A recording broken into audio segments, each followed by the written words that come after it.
Vamos a orar para entrar a pedirle al Señor que nos dé las respuestas de estas preguntas. Padre, bendito sea, Señor. Bendito sea tu nombre que hoy nos has convocado, Señor. Por tu gracia estamos aquí, Padre, y permítenos, Señor, que desde que empieza nuestro culto hacia ti, podamos, Señor, ser sensibles a tu presencia, a tus promesas, podamos ser sensibles al dolor que mucha gente está pasando en estos momentos por enfermedad. Podamos ser sensibles, Señor, a las necesidades de todos tus hijos. Podamos ser sensibles, Padre, así como tú, Señor, que diste tu vida por nosotros. Y hoy somos salvos y estamos completos en ti. Permítenos también a nosotros, Padre, vivir esto, Señor. No permitas, Padre, que seamos simples vanos religiosos, que no tenemos una relación contigo, sino todo lo contrario, mi Dios, que verdaderamente, Padre, podamos alcanzar la gracia de todos los días, mi Señor, estar en una creciente y constante iluminación por ti, y así, Señor, esa relación vaya siendo más cimentada en ti, Señor. Gracias, amado Señor. Honra y gloria sean para ti, en el precioso nombre de Cristo Jesús. Su pueblo dice, amén.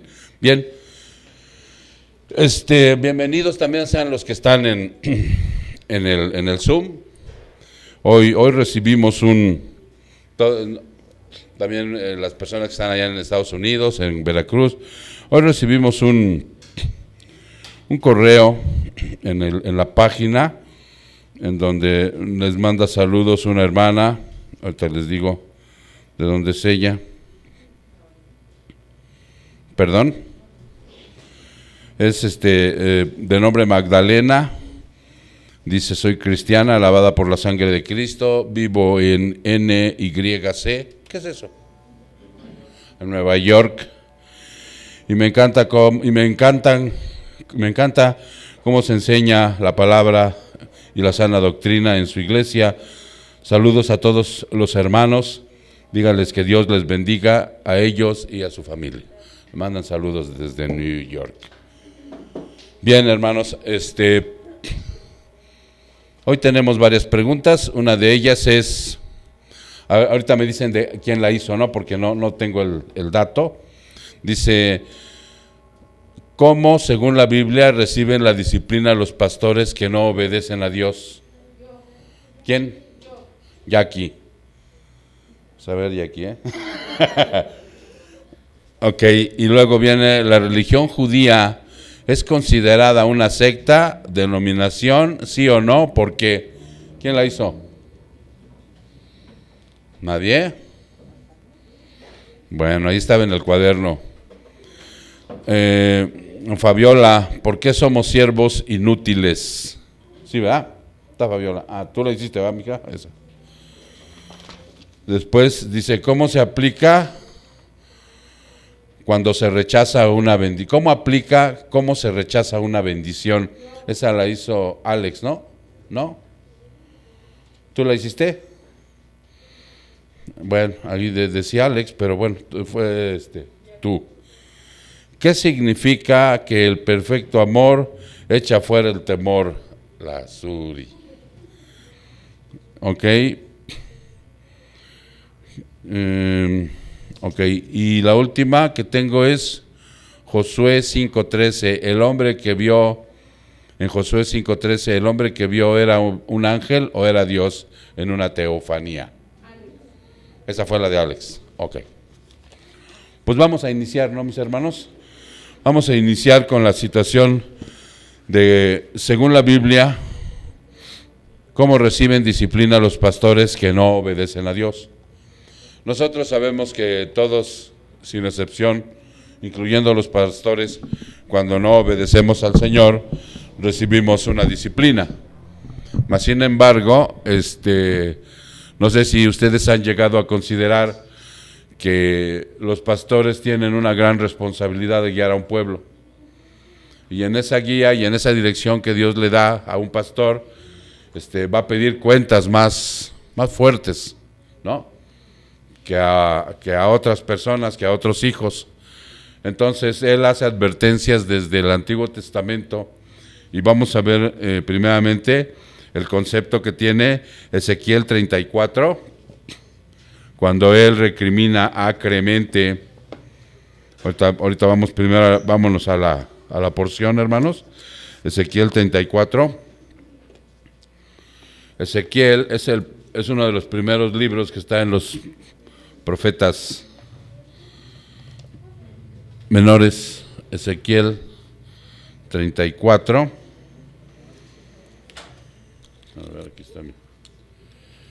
Ok, ya veo mejor. En el versículo 1, para entrar en contexto.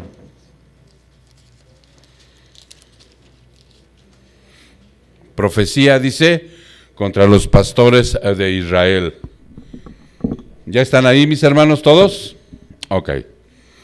Vino a mí palabra de Jehová, diciendo: Hijo de hombre, profetiza contra los pastores de Israel. Profetiza, y di a los pastores: así dice el Señor Jehová: hay de los pastores de Israel que se apacientan a sí mismos. ¿No deben los pastores apacentar al rebaño? Coméis la grosura y os vestís de la lana, degolláis la engordada, mas no apacentáis a las ovejas. No fortalecéis las débiles, ni curasteis la enferma. No vendasteis la perniquebrada, ni volvisteis al redil a la descarriada, ni buscasteis la perdida, sino que os habéis enseñoreado de ellas con violencia y con dureza. Y andan errantes por falta de pastor, y son presa de todas las fieras del campo. Y se han dispersado, anduvieron perdidas mis ovejas por todos los montes, y en todo collado alto, y en toda la faz de la tierra fueron esparcidas mis ovejas, y no hubo quien las buscase, ni quien preguntase por ellas. Por tanto, pastores, oíd palabra de Jehová. Vivo yo, dice el Señor Jehová, que por cuanto mi rebaño fue expuesto al pillaje y a ser presa de mí, al ser presa de todas las fieras del campo sin pastor, y mis pastores no buscaron mis ovejas, sino que los pastores se apacentaron a sí mismos y no apacentaron a mis ovejas. Por tanto, oh pastores, oíd la palabra de Jehová. Así dice el Señor Jehová: he aquí, yo estoy contra los pastores y demandaré mis ovejas de su mano. Les haré dejar de apacentar las ovejas, y los pastores ya no apacentarán más a sí mismos, pues yo libraré mis ovejas de sus bocas, para que no les sirvan más por comida. Porque así dice el Señor Jehová: aquí estoy yo mismo iré a buscar a mis ovejas y las recogeré, como recoge su rebaño el pastor el día que está en medio de sus ovejas esparcidas. Así recogeré mis ovejas y las libraré de todos los lugares en que fueron esparcidas el día del nublado y el día de la densa oscuridad. Y yo las sacaré de los pueblos y las juntaré de toda de las tierras, las traeré a su propia tierra y las apacentaré en los montes de Israel, junto a los arroyos y en todos los lugares habitables del país. Las apacentaré en buenos pastos, y en los altos montes de Israel estarán su aprisco. Allí dormirán en un buen redil y serán apacentadas con pastos suculentos sobre los montes de Israel. Yo apacentaré mis ovejas y yo las haré reposar, dice el Señor Jehová. Yo buscaré la perdida y haré volver al redil la descarriada, vendaré a la perniquebrada, fortaleceré la débil, mas destruiré a la engordada y a la fuerte, las apacentaré con justicia, dice el Señor. Aquí está un amplio margen de lo que está profetizando Ezequiel, hermanos, y si ustedes observan una palabra muy recurrente, ¿cuál fue? Apacentar. Apacentar. ¿Qué es apacentar, hermanos?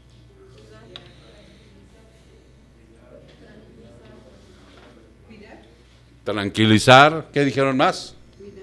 Cuidar. La palabra correcta es alimentar. Cuando un pastor sale a apacentar a la oveja, la saca a los verdes pastos. ¿Recuerdan el Salmo 23? En el Salmo 23 el Señor dice que Él apacenta a las ovejas y las saca a verdes pastos.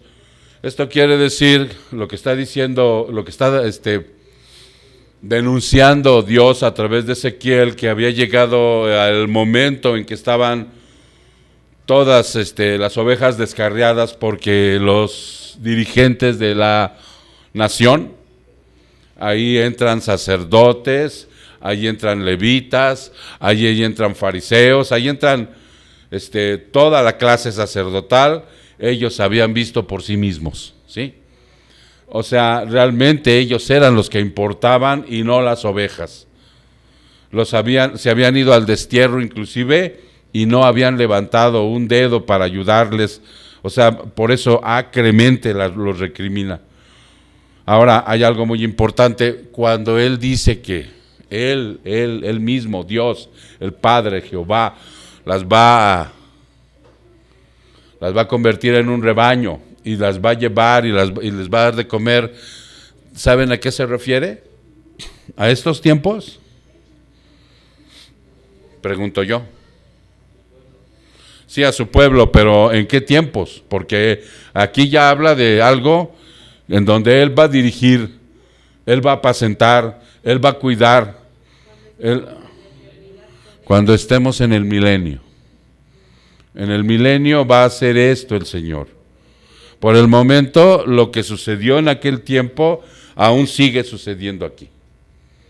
Sí, porque aún aquí, o sea, nosotros vemos cómo sigue cayendo esta profecía con estos pastores del día de hoy, ¿no? Yo puedo tomarla para mí también, ¿no? Yo me considero una persona restaurada y renacida en Cristo, como pastor, con imperfección, ¿sí me explico? Pero con la mira, ¿sí? Y con la idea en la gracia de Dios de apacentar a las ovejas que son ustedes y los que vengan de la manera más sana, ¿sí? ¿Ya me entendieron? Voy a tener errores y yo tomo este juicio también para mí, para no caer ahí, porque hay cosas muy importantes que pudiéramos observar, porque esta pregunta tiene tela de dónde cortar. Dice, la profecía de este capítulo no lleva fecha como tampoco la de los capítulos siguientes. Se le ordena al profeta profetizar contra los pastores de Israel. ¿Sí? A ver, ¿quiénes son estos? Príncipes, magistrados, sacerdotes, levitas, especialmente los reyes, que eran 2 en ese tiempo. ¿Por qué eran 2 reyes? ¿Quién sabe? ¿Tú sabes, Marister? Porque eran 2 reinos. ¿Cuál? Israel, Judá e Israel. ¿Ok? Sobre todo a los reyes. Pues ahora, pues eran 2, ahora los cautivos en Babilonia. Esos reyes eran Sedequías y Joaquín. ¿Ok? A quienes lo mismo que al pueblo ya no había que mostrarles sus transgresiones, a fin de que se arrepintieran. Ay de los pastores de Israel, son palabras del mismo Señor, Dios de los ejércitos. Como muestra el contexto posterior, eran peor que mercenarios, pues eran lobos que se comen a las ovejas. ¿Ya se entendió? Hoy había una seria advertencia en la era de la gracia por parte de Pablo, ¿recuerdan? Vayan a Hechos 20, 28. vayan a Hechos 20, 28.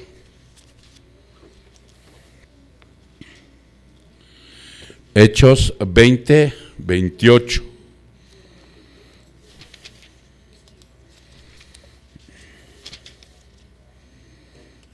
¿Ya están ahí, hermanos? Amén. Dice Pablo hablando, dice, tengan cuidado de sí mismos y de toda la congregación, en medio de la cual el Espíritu Santo les ha hecho obispos, que son pastores, ¿recuerdan? Miren, déjenme hacer una acepción aquí. Puede haber un ordenamiento, por medio de algunos ancianos que oficien en el culto para oficiarte como pastor. Pero como yo lo he mencionado en algunas ocasiones, eso es lo de menos. Lo que tiene que importarte a ti es que realmente si vas a pastorear a un rebaño, el Espíritu Santo tienes que asegurarte de que Él te ha puesto. ¿Sí? Porque aquí lo dice, ¿no? Dice Pablo, tengan cuidado de sí mismos y de toda la congregación en medio de la cual el Espíritu Santo les ha hecho obispos para pastorear la iglesia de Dios, la cual Él compró con su propia sangre. Sé que después de mi partida vendrán lobos feroces entre ustedes que no perdonarán al rebaño. También de entre ustedes mismos se levantarán algunos hablando cosas perversas para arrastrar a los discípulos tras ellos. ¿Se dan cuenta? Eso ya es en el Nuevo Testamento. Y aquí está haciendo la acusación en el Antiguo Testamento. De dos cosas se les acusa. Seguimos en Ezequiel, De dos cosas se les acusa. De que todo su interés era enriquecerse a sí mismos. Ese interés por el enriquecimiento es muy dable. Ahora, ¿en qué doctrina? La prosperidad, ¿sí? O sea, es muy dable como la Biblia sirve para manipular de tal manera que las iglesias en donde están estos lobos rapaces, una de sus características es que predomina la doctrina de la prosperidad, pero también predomina mucho la muchedumbre. Son iglesias de 1,000 personas para arriba, 2,000, 3,000, 5,000, en donde las instalaciones, los púlpitos, los asientos, o sea, son muy lujosos, ¿sí? ¿Por qué? Porque hay dinero. Y constantemente son inclusive expuestos a la luz pública por los medios masivos de comunicación. Hay inclusive series completas en la televisión. ¿Cómo se llama la serie que la otra vez estábamos viendo, donde están denunciando a esta iglesia? Es una iglesia en donde puro gente de color por lo regular. Y existe, nosotros la checamos en internet. Y no un lujo tremendo, ¿no? Y una distorsión de la doctrina igual. No recuerdo, ahorita María Esther me lo va a investigar. Para que ustedes lo chequen en internet, pero ustedes conocen gente como Cash Luna, como Benny Hinn, como Ana Méndez, como Ronnie Chávez, mucha gente, ¿sí? El mismo Jesús Adrián Romero se ha convertido en un lobo rapaz. Sí, y tiene buenas canciones en donde en su momento cuando empezó bien, ¿no? Como hemos visto también en otro contexto, que a veces el cristiano empieza bien y termina mal, y otros terminan más o menos, ¿no? Entonces, por eso, esta advertencia, no hagamos lo que hacen los del anexo, ¿no? Va a aventarla, no. Tomémosla en cuenta porque nosotros, ojalá ustedes puedan, nosotros vimos ahorita hasta el versículo 16 o 17 me parece, del 17 para abajo, también viene una seria advertencia, porque dice, ahora voy a juzgar entre oveja y oveja, ¿no? Porque también dice, a ver, ¿por qué están ahí? ¿Por qué no se han ido de ahí? ¿Y por qué si se fueron de ahí permanecen igual en la misma ignominia que cuando estaban ahí? Es muy severo el Señor en esta, por eso les digo que la pregunta tiene relevancia, ¿no? Enriquecerse, dice, no deben pastores apacentar al rebaño, traicionan la confianza que en ellos se ha puesto, pero estos pastores se apacentarán a sí mismos, y eso a costa del propio rebaño, o sea, se van a alimentar ellos mismos a través del rebaño. Yo platico muchas veces con mis hermanos y les comento que debemos tener mucho cuidado de no manipular a la gente, ¿no? Nosotros sabemos que somos servidores y aún inclusive con los servidores, cuando se tenga que hacer un trabajo de la iglesia, se tiene que ser muy cauteloso y se tiene que ser muy sabio para no estar atosigando a la gente. En los cultos, nosotros sabemos y venimos de contextos, porque nosotros lo vivimos, de estar en la iglesia desde a las 6 de la mañana para llegar aquí a las 9 de la noche, cansadísimos. O sea, el día del Señor se había vuelto en un día de esclavitud. ¿Por qué? Porque en la mañana tenías que ir a hacer aseo, luego tomabas clase, luego entrabas al servicio, te daban 2 horas para comer, llegabas al segundo culto y a seguir sirviendo y a seguir aportando y hasta que todos se fueran terminabas, el día del Señor era una esclavitud. Ya no se podía gozar el día del Señor. Ahora, si ustedes observan que alguna vez por ahí yo les mencioné acerca de la característica de Jacobo y Juan, ¿cómo era esta situación que decía este pequeño poema? Yo soy como Jacobo y Juan. ¿Alguien lo recuerda? No. En donde ustedes recuerdan a Jacobo y a Juan, ¿qué fue lo que pidieron? ¿Sí? Inclusive en el contexto que nosotros pudiéramos estudiar de los otros evangelios, hay un evangelio que dice que mamá de Jacobo y Juan fue a pedirle al Señor y no le dijo, Señor, ten misericordia de ellos, y si es tu voluntad, no. Nosotros lo veamos en el contexto y le ordenó, dice, ordena, cuando estés en tu reino, ordena que estos se sienten uno al lado del otro. ¿Sí se entiende? Y entonces Robert Raines, un teólogo, escribió un poema muy severo acerca de esto, ¿no? Acerca de los líderes y pastores, cómo a veces queremos aprovecharnos de la oveja y cómo queremos que hagan las cosas para nuestro gusto, para que se alimente nuestro ego, para que nuestro programa funcione. O sea, por eso les digo, tenemos que tener mucho cuidado. Tenemos que tener mucho cuidado porque tiene que ser con sabiduría y sobre todo observando que si nosotros vamos a trabajar como iglesia es porque el Espíritu Santo nos ha tocado y porque esta también es nuestra casa. ¿Estamos de acuerdo?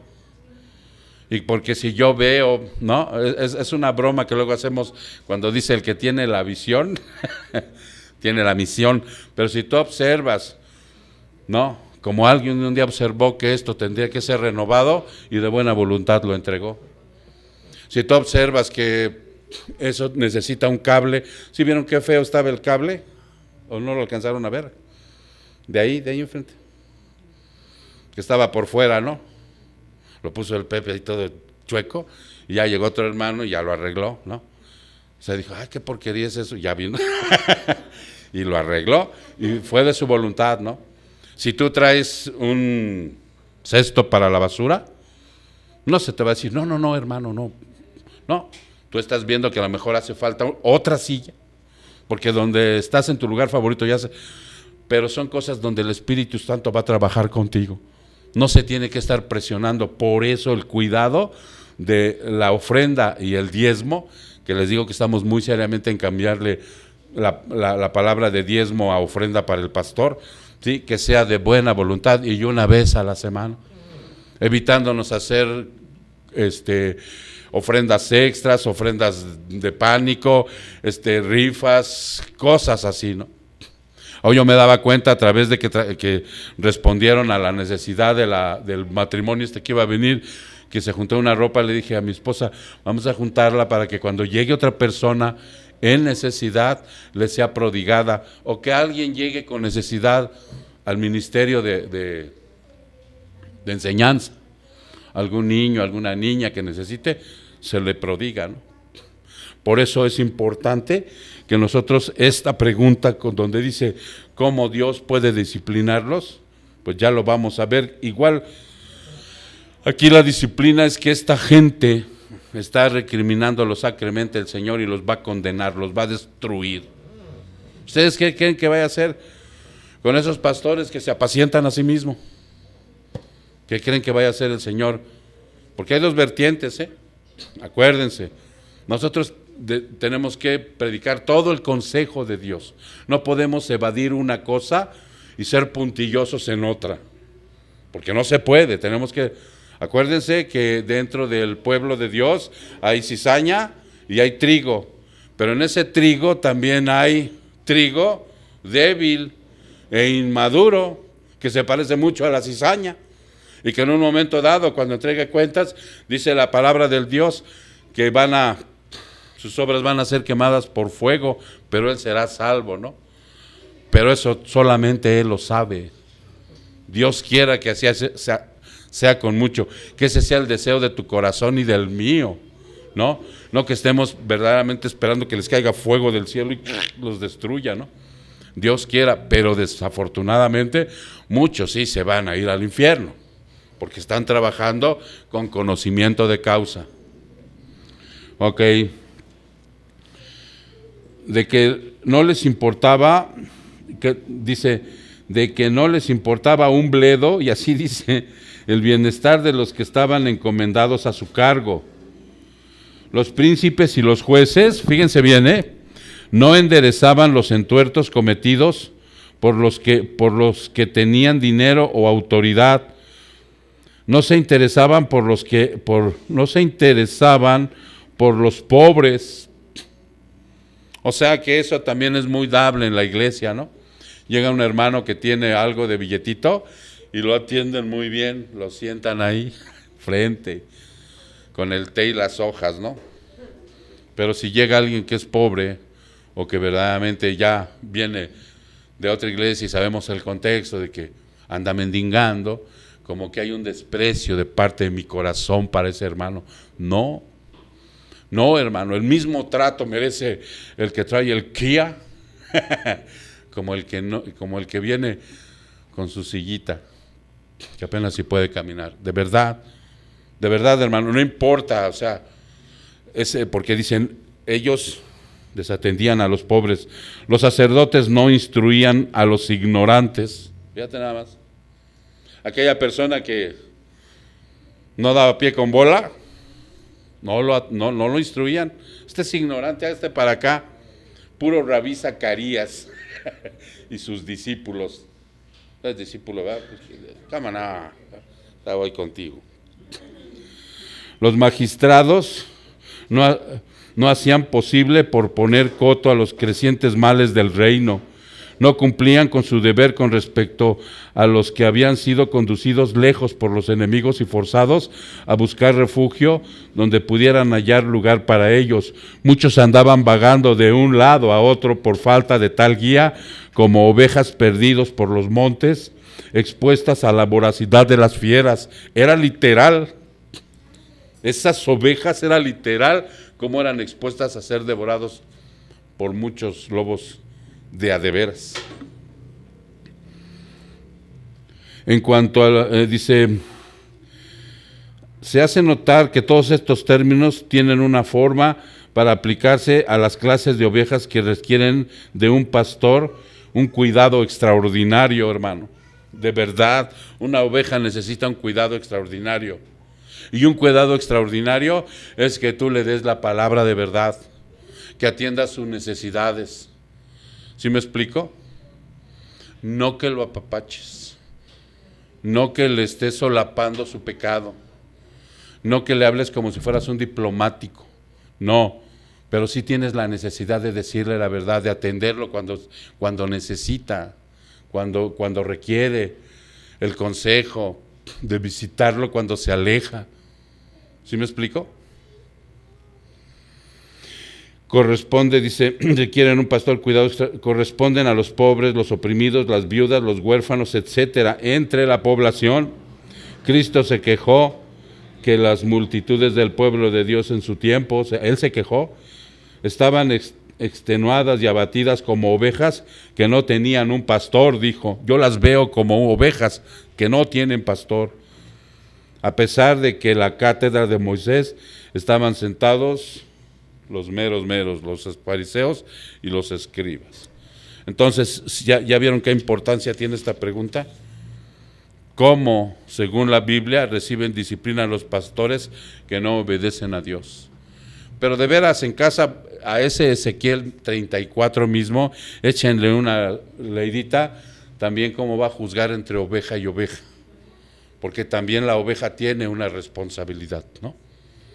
Entonces, quien haya hecho esta pregunta, ¿quién la hizo? ¿No saben? Ah, ya aquí. Es que no le puse aquí, no tengo una pluma. ¿Ya quedó contestada, mija? Sí. Préstame tu pluma. O ahí pásame una de. Gracias. Queda contestada tu pregunta. Y si alguien sobre de esto que dijimos algo, ¿tiene alguna pregunta a alguien? Que pudiéramos agregar, que pudiéramos enriquecer la respuesta. Con gusto, hermanos. Acuérdense que esas es preguntas y respuestas, todos participamos. Adelante, Karencita. Ajá.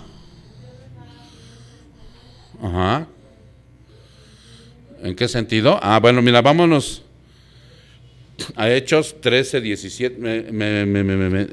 A ver si es esa, ¿no? Sí, no, es en Hebreos donde está. Déjame checar aquí.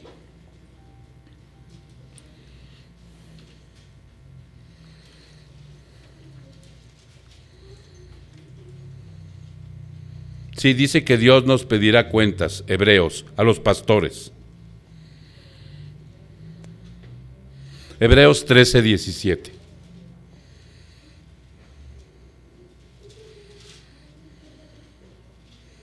¿Ya están ahí, hermanos? Esta me encanta, ¿eh? Espérame, Betty. Dice, obedezcan a sus pastores, obedezcan a sus pastores y sujétense a ellos, porque ellos velan por sus almas como quienes han de dar cuenta. Permítanles que lo hagan con alegría y no quejándose, porque eso no sería provechoso para ustedes. O sea, está haciendo una acepción aquí el Señor, a través del autor de Hebreos, que nosotros estamos velando por sus almas y que se tienen que sujetar. Pero a lo mismo que sucede con cualquier palabra, que sujétense a las autoridades, ¿no? ¿Te tienes que sujetar a las autoridades y obedecerlas? Sí, siempre y cuando. Exactamente, o sea, y si no es así, obedecer a Dios antes que a los hombres. Igual, tú te vas a sujetar al pastor, pero si el pastor empieza a saber que está pisando chueco, que no está dentro de lo correcto, Karen, entonces no te tienes que sujetar. Levántate de ahí, date media vuelta y huye de ahí. Esa es la realidad, ¿no? Pero si te das cuenta cómo dice, porque ellos cuidan. Hay otra versión que dice, obedezcan a sus dirigentes y sométanse a ellos, porque ellos cuidan sin descanso de ustedes, sabiendo que tienen que rendir cuentas a Dios. Dios habla hoy. Entonces, sí, pues imagínate, va a decir, ¿y qué pasó? ¿No? ¿Tú sabías que? ¿Y por qué? No. No, pues yo le dije un montón de veces al Pepe, pastor. No sé cómo sea la situación allá arriba, pero va a haber cuentas. Peti.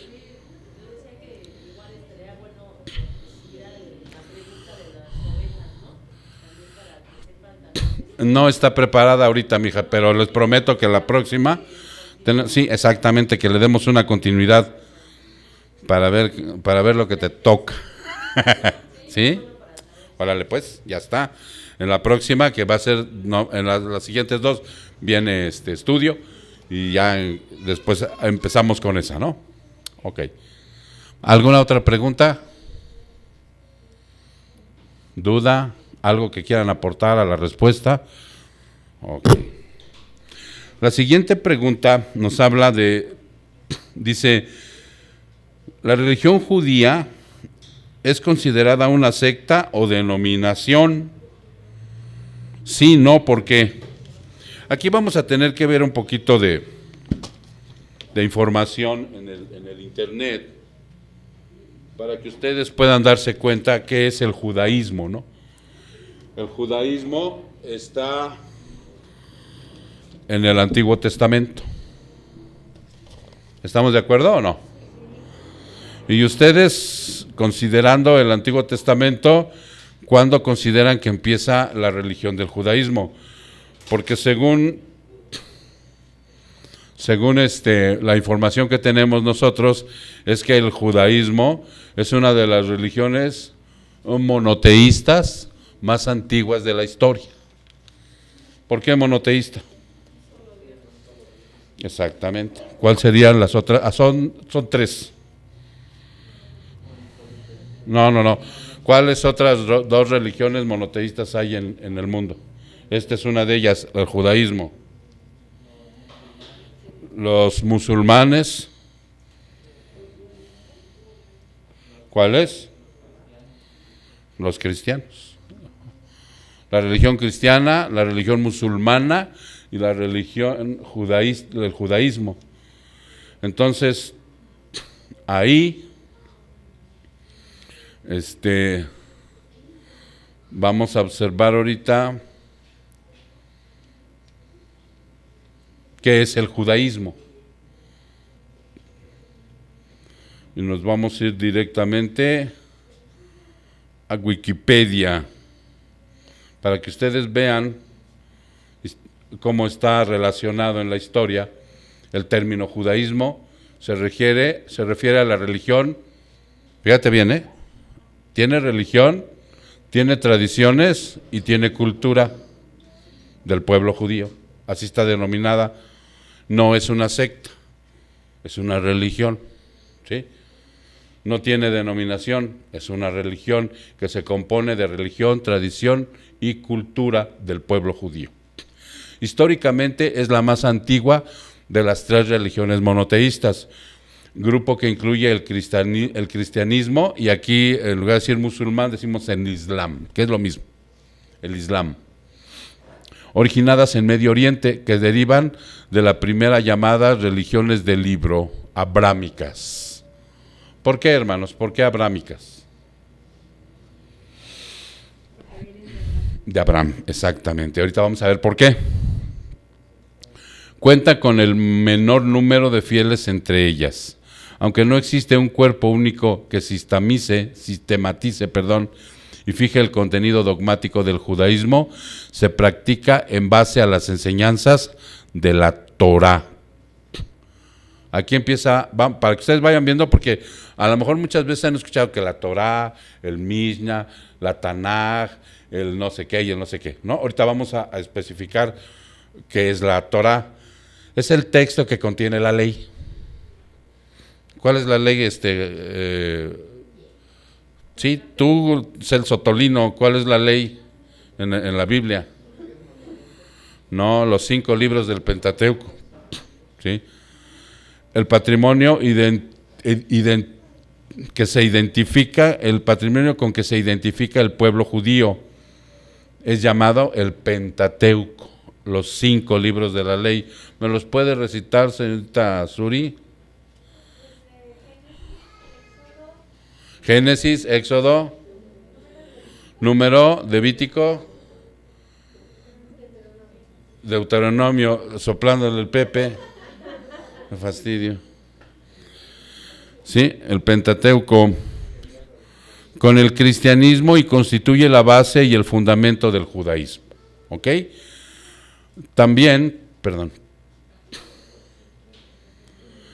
la Torá, también llamada Pentateuco, compuesto por los 5 libros. A su vez, la Torá o el Pentateuco es uno de los libros que conforman la Tanaj. Ahí está la otra palabra que ustedes van a escuchar a veces de los judíos, ¿no? O en el estudio judío. Porque esto de la Tanaj y la Torá como tal no vienen en la Biblia, ¿no? No vienen estas palabras, pero ahí están. Es el Pentateuco. La Tanaj es el Antiguo Testamento, o sea, lo que se atribuye a una inspiración divina. Entonces, si es todo el Antiguo Testamento, serían todos los libros restantes del Pentateuco. ¿Cuántos libros son? O sea, 5 del Pentateuco menos 5 ya serían 34 y 5, 39. Ok. Muy bien. En la práctica religiosa ortodoxa, la tradición oral también desempeña un papel importante. Ahí entra la tradición oral. ¿Qué es la tradición oral? Vamos a ver qué es la tradición. Dice, en la práctica religiosa también entra la tradición oral. Se define a la tradición oral como todas aquellas expresiones culturales que se transmiten de generación en generación y que tienen el propósito de difundir conocimientos y experiencias a las nuevas generaciones. Forman parte del patrimonio inmaterial de una comunidad y se pueden manifestar a través de diferentes formas habladas. Ejemplos: cantos populares, cuentos, mitos, leyendas, poesía. Dependiendo del contexto de estos relatos, pueden ser antropomórficos, escatológicos o teológicos, etc. Y aquí entramos ya en un problema. ¿Qué ustedes detectan ahí con la tradición oral? Exactamente, empezaron a hacer tradiciones. Y acuérdense que nuestro Señor Jesucristo dijo, ustedes transgreden la ley de Dios por sus tradiciones. ¿Sí recuerdan? Menciónenme una que el Señor condenó acremente. Y la acabamos de ver. No. Cuando les dijo, ustedes creen que no lavarse las manos es un pecado mortal, lo tenía como pecado hasta mortal. Y entonces que les dijo, no son los tamales que se comen, sino los niños Dios que visten.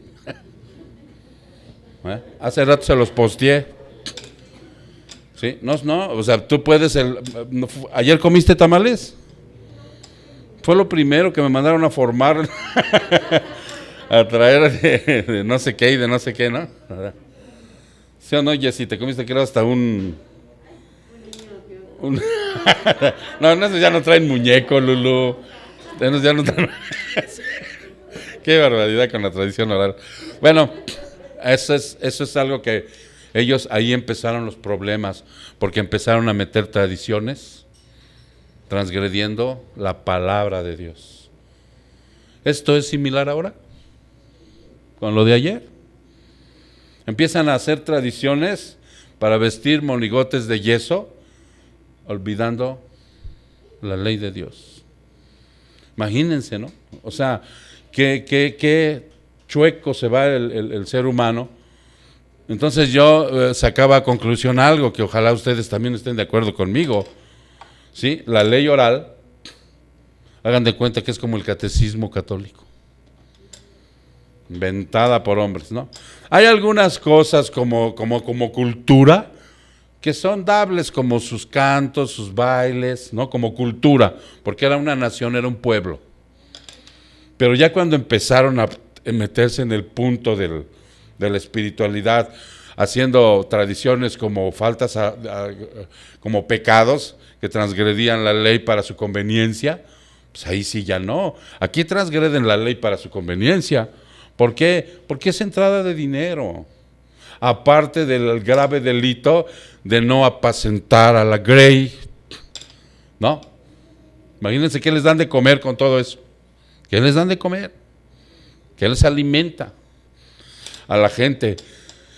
La idolatría, algo que el Señor condena. Celso.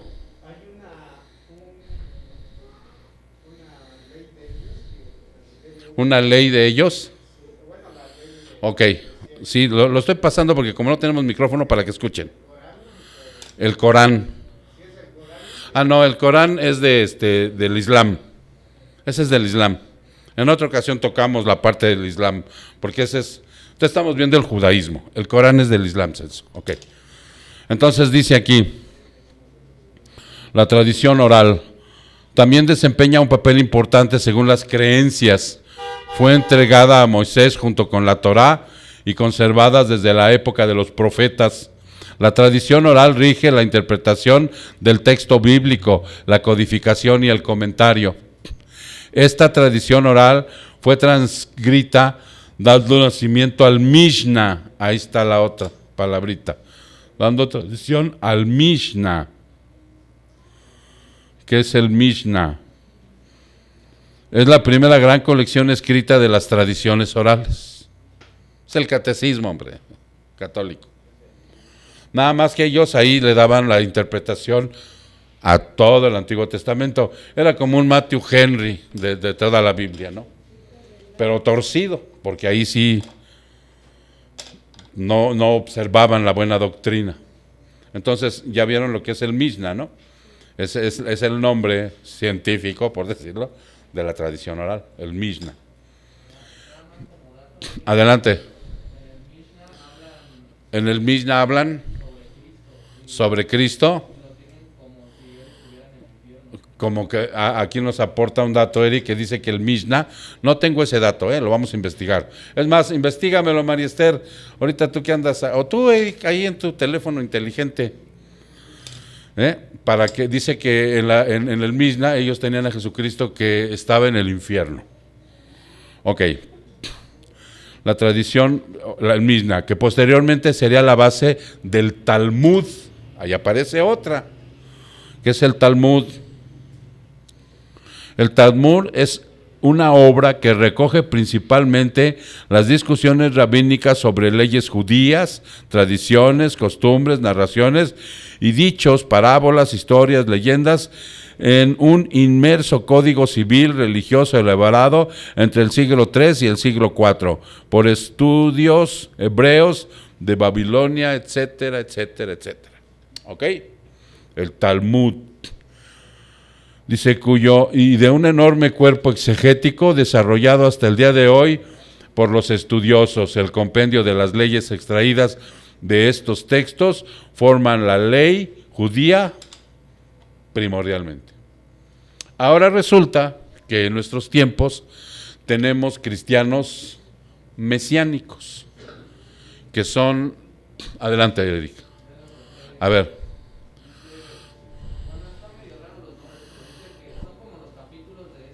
Están en capítulos que dice,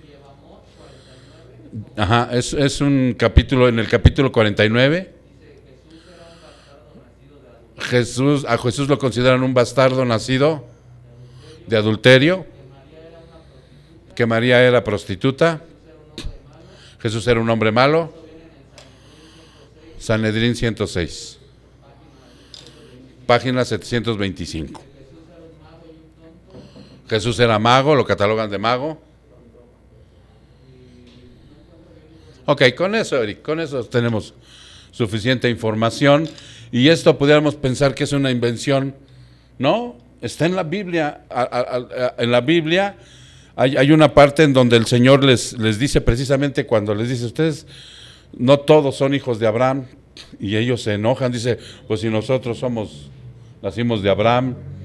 Y le dan a entender que no es un bastardo como él, ¿no? Que dicen que realmente no vino del Espíritu Santo Jesús, sino tuvo un amorío con un soldado romano y de ahí nació él. Sí. En el Talmud. Es el compendio, Eric, del Mishnah. Sí, son dos partes. Es el Mishnah y el Talmud, donde acopilan las tradiciones. Ok, entonces volvemos a la parte importante de que esto pues Jesús ya lo sabía, ¿no?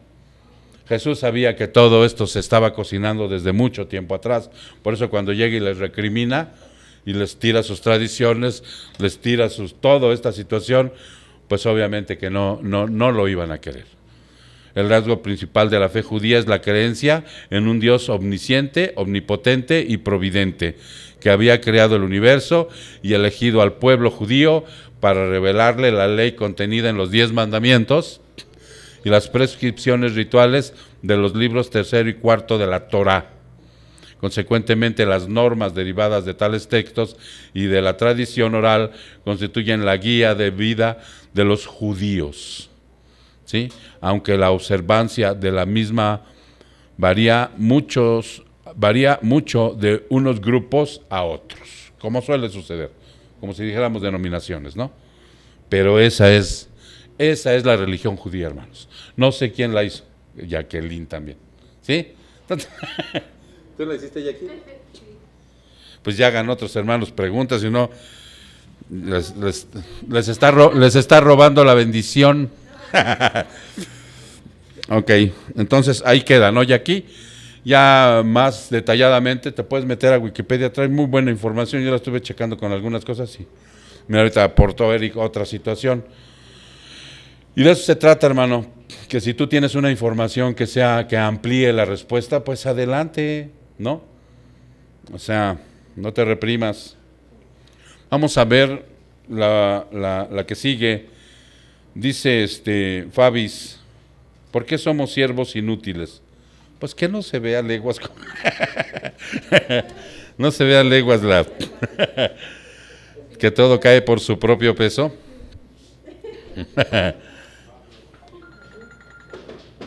Vamos a observar algo aquí, que en este contexto estamos en Lucas 17. Lucas 17, vámonos todos a Lucas 17.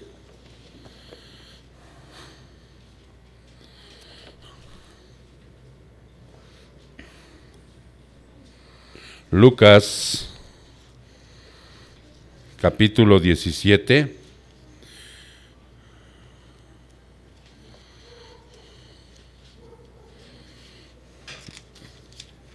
En el versículo del 7 al 10. ¿Ya están ahí, hermanos? Qué bueno. Voy a citar, ¿sí? 17 al 10. Jesús le preguntó, no, perdón, es Lucas, esa es la que estoy citando, ¿verdad? No, entonces me equivoqué al anotarlo. Déjenme ver cuál es.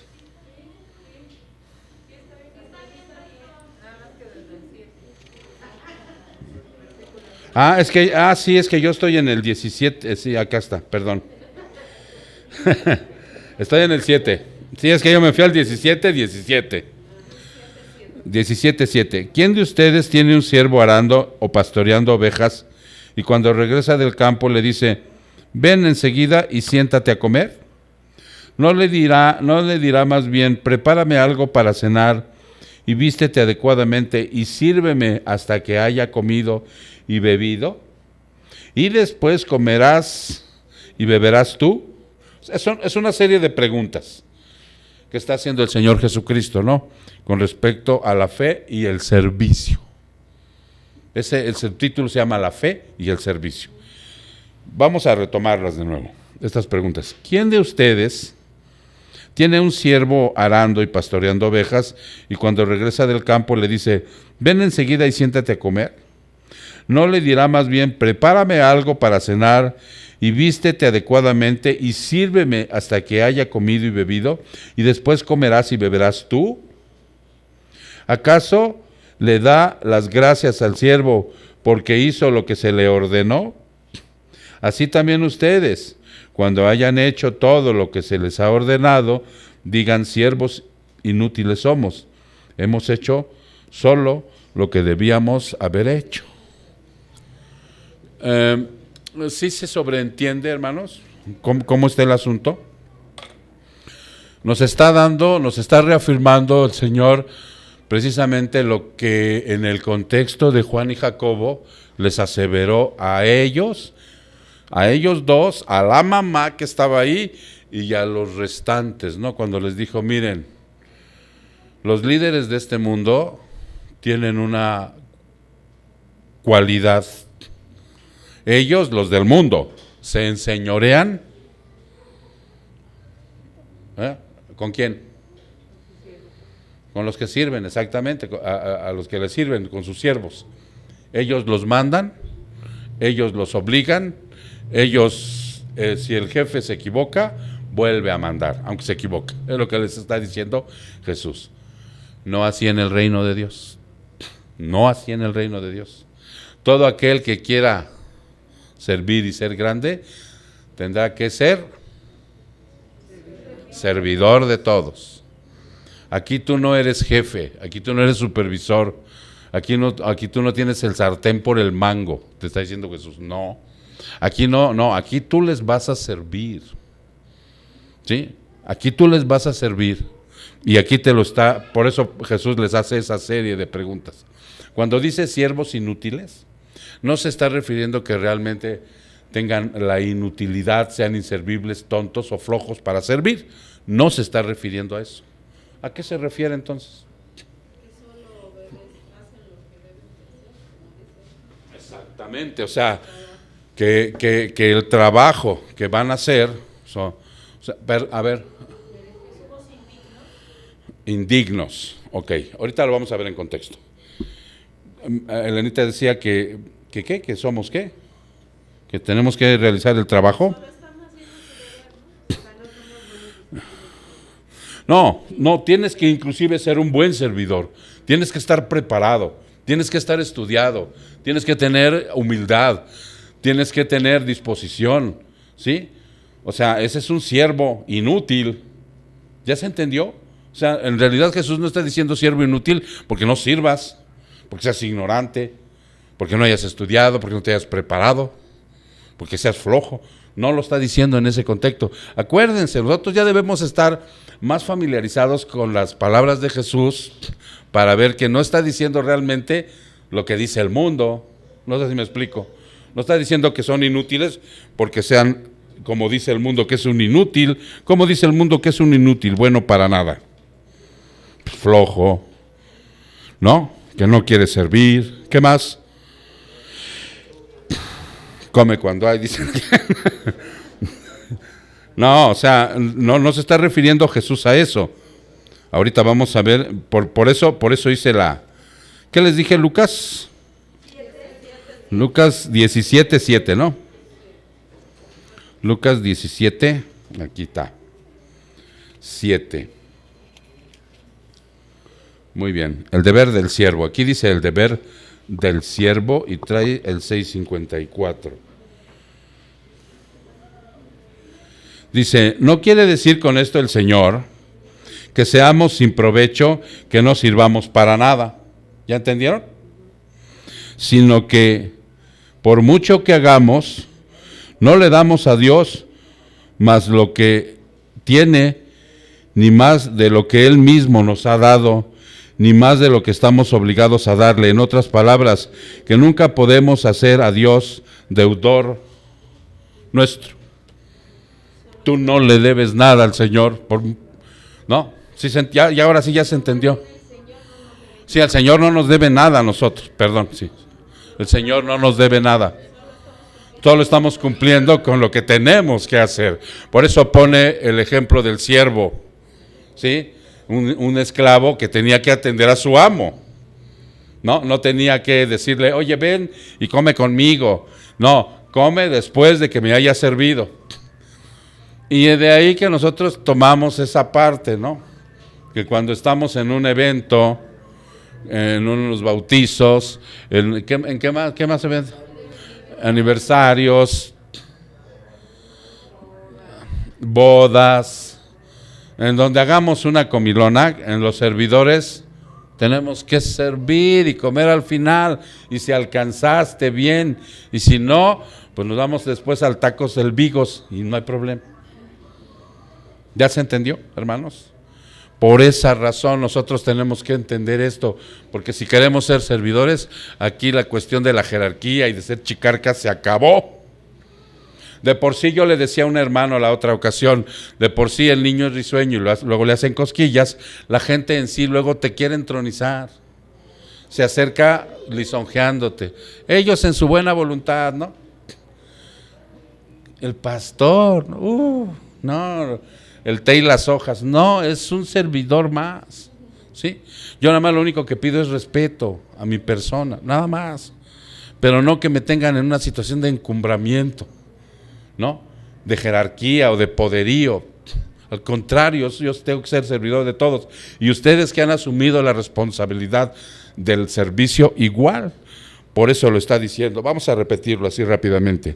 No quiere decir con esto el Señor que seamos sin provecho o que no sirvamos para nada, porque esa alusión da servidor inútil, ¿no?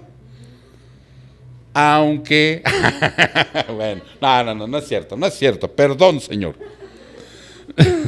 Sino que por mucho que hagamos, no le damos a Dios más de lo que tiene, ni más de lo que Él mismo nos ha dado, ni más de lo que estamos obligados a darle. En otras palabras, que nunca podemos hacer a Dios deudor nuestro. Es cierto que me corrigió Jackie, Dios no nos debe nada, absolutamente nada.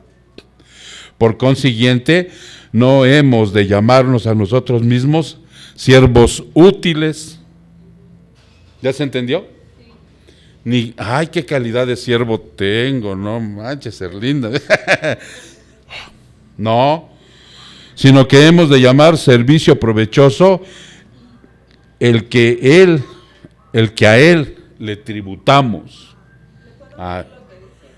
Adelante, sí, claro. Cuando obedecemos a Dios, simplemente estamos cumpliendo con lo que se espera de nosotros. Debemos considerarlos privilegio. ¿Ha pensado alguna vez que deberíamos recibir reconocimiento? Recuerde que ser obediente es nuestro deber, hermano. Con estas palabras Jesús no está diciendo que el servidor no tenga ningún valor, ni está eliminando las recompensas. Amén. Él está confrontando la arrogancia tan natural que brota de nosotros así, pero chulo, ¿no? ¿Qué tal cuando te dicen, uy, qué buena clase diste, hermana? Un tantito hazte para allá, Señor. ¿No? Tantito, nada más tantito, déjame robarte la gloria, ¿no? Doctora. Su mecha. No hay otra como usted en todo Jaltenco. Ya saben, no me refiero, por eso volteé a ver a Suri, porque no me refería a Suri. ¿Cómo se siente Es natural, hermano. Somos egocéntricos hasta que nos muramos. Ay, qué buenos platillos hace Erlinda. Su mecha. Flota con sus postres. No, por eso nos dice, nuestra arrogancia natural va a salir a flote. Jale la rienda. ¿Sale, mis hermanos? Bueno, pues vimos tres preguntas que creo que nos sirvieron de mucha utilidad. La próxima vamos a ver cómo aplica, cómo se rechaza una bendición. ¿Qué significa? Ya no salió. Sí, porque lo que me mandaste, no, ese es del Mishnah. Me mandó una definición, no, esa era del Mishnah. ¿Sale, hermanos? Entonces, vamos a orar para darle gracias a Dios. Padre, te damos muchas gracias, Señor. Bendito sea tu nombre, que nos das las respuestas por medio de tu palabra, Señor. Agradecemos también a esos hombres que has levantado, Padre, como eruditos que nos sirven como guía para poder entender un poquito mejor acerca del discernimiento. Te doy gracias, Señor, porque en muchos de mis hermanos estás poniendo en su ser que tengan unas Biblias de estudio, que las traigan a los estudios, ¿sí? Muchas gracias, Padre Santo. Te doy gracias para que esto siga creciendo en conocimiento, porque tenemos hambre y sed de justicia, Padre. Y que verdaderamente, mi Dios, podamos seguir conservando en el contexto que ya observamos, seguir siendo unos siervos inútiles, Padre. Muchas gracias, Señor.